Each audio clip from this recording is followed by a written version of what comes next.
Orlando's 11-year-old Julian Newman has found out firsthand the power of the internet. Julian Newman, they are taking the internet by storm with their incredible dribbling skills. 17-year-old Julian, he's been playing varsity basketball since the fifth grade. Unbelievable. That is unreal. Julian is already thinking college ball. He said he wants to play for John Calipari and the defending champion Kentucky Wildcats, and wants to be like the Clippers' Chris Paul one day. Basketball means a lot to me because I want to one day see the NBA and hope I accomplish that goal. He had millions of views and jaw-dropping handles and was called the future of basketball. Coaches, fans, and scouts couldn't stop talking about him. But then, the hype vanished.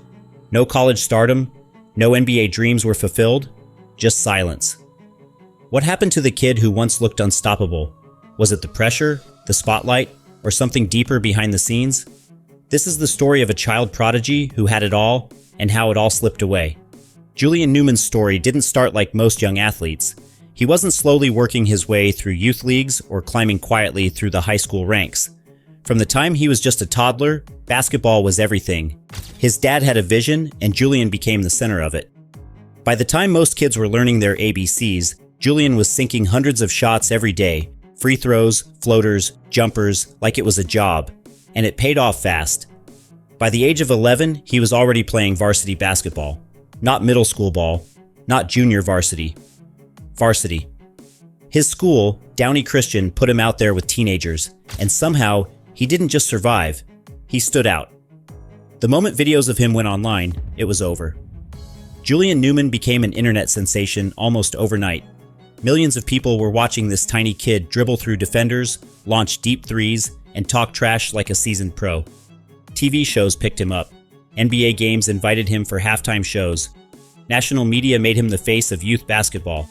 He wasn't just a kid with a ball, he was a brand in the making. The stats were as crazy as the hype. By 7th grade, he was averaging nearly 20 points and 10 assists per game. He was setting records in scoring and assists before hitting high school.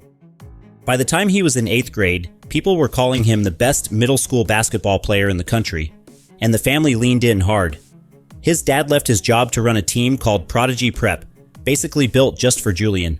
The games, the schedule, even the opponents, they were all set up to keep him in the spotlight. But that spotlight started to show the cracks.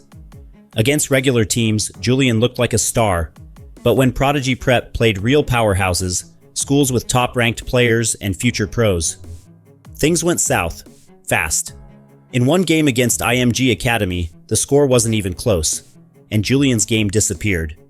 His usual flashy highlights were gone, replaced by tough defense and blown plays. He wasn't just losing, he was getting outclassed. People started to ask hard questions. Was Julian improving, or just playing the same style over and over? He could dribble, sure, but he wasn't getting past defenders. He loved to shoot deep threes, but most of them were contested and off balance. His passes didn't create much. His size, around 5 feet 5 inches, wasn't the issue. It was that he didn't have the speed, strength, or hops to make up for it. And while his mixtapes were still racking up views, his actual performance against real talent was starting to fall flat. Julian was still everywhere on social media. He had a YouTube show, his own brand, and a full online following. But on the court, things weren't adding up. The difference between the Julian online and the Julian facing elite competition was becoming way too clear. And that's when the next chapter of his career took a sharp, uncomfortable turn. College dreams, overseas plans, and a dose of reality that not even viral fame could cover up. When high school ended, people expected Julian to take the next big step: college basketball. That was supposed to be his chance to prove he could compete outside of highlight reels. But nothing big happened. Despite years of fame, no major college team picked him up. His dad claimed he had many Division I offers, but Julian later gave a different story. What was clear, none of the top programs were interested. Instead of going to a well-known college team, Julian landed at a small school, Bethesda University. It wasn't in the NCAA, didn't have big crowds, and didn't face tough opponents regularly. For someone who was once the face of youth basketball, this was a huge drop, and it only got worse when the game started. In his first few games at Bethesda, Julian struggled badly. He barely scored and couldn't shoot the ball well. His shooting percentage was shockingly low. No three-pointers. Free throws? Missed. He He averaged just 3 points a game and didn't look comfortable on the court. Against even small college defenders, he couldn't get open. His moves, which once wowed millions online, weren't working. And his team? They were getting crushed. One game ended in a 69-point loss. These games showed something people had suspected for a while. Julian's flashy style didn't work when the pressure was real. He didn't have the quickness to get past defenders, the strength to finish at the rim, or the shot accuracy to carry a team. And unlike his own team where everything was built around him, this time he was just another player.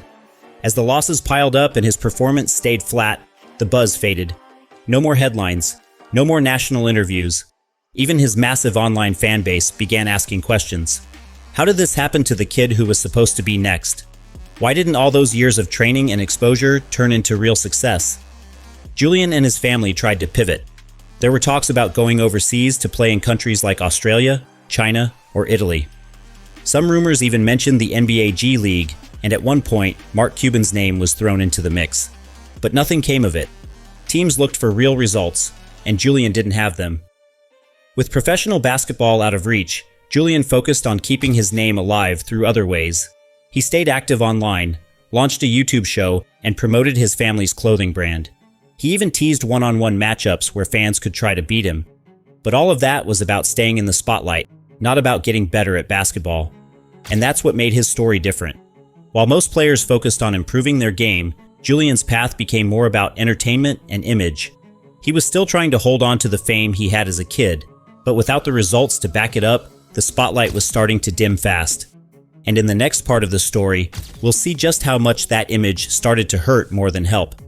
As time passed, it became painfully clear that Julian Newman's basketball career had hit a dead end. His skills weren't improving, and he wasn't getting closer to any professional league. But what stuck around? The spotlight. Not because of his game, but because of his online presence. His social media, YouTube channel, and the Beat Julian Newman challenges kept his name floating around, even if the basketball world had moved on. Instead of becoming a serious player, Julian had turned into a content creator. He was now more known for promoting merch, posting trick shots, and calling out challengers than actually playing high-level basketball. People who once followed him for his potential were now just watching for drama, entertainment, or nostalgia. He was still visible, but the purpose had changed completely. Meanwhile, the criticism grew louder. Former players, coaches, and fans began to speak openly about what went wrong. Some said his dad's over-involvement hurt his chances. Julian was never challenged by real coaching or placed in situations where he had to adapt. He was always the star of his own team, even when he didn't earn it. That made his development stall. Others blamed the focus on media and attention. Instead of working on the basics, like shot selection, defense, and team play, Julian and his team were too busy building a brand. And then there was the attitude. On the court, Julian often acted like he was better than everyone else, even when he wasn't playing well. Fights, outbursts, and trash talk were common. In one famous moment, he even threw a chair at an opposing player. These actions didn't help. College scouts pay attention to character, and Julian's behavior raises red flags. It wasn't just about being a poor teammate, it was about being a risk to any serious program. Julian Newman's story is a warning. It shows how early fame can become a trap. If the focus stays on being famous instead of being better, even the most promising talent can fade away. What started as a fairy tale ended up as a lesson. Viral clips don't get you to the league. Real work, growth, and humility do. And for Julian, by the time that lesson landed, the door had already closed.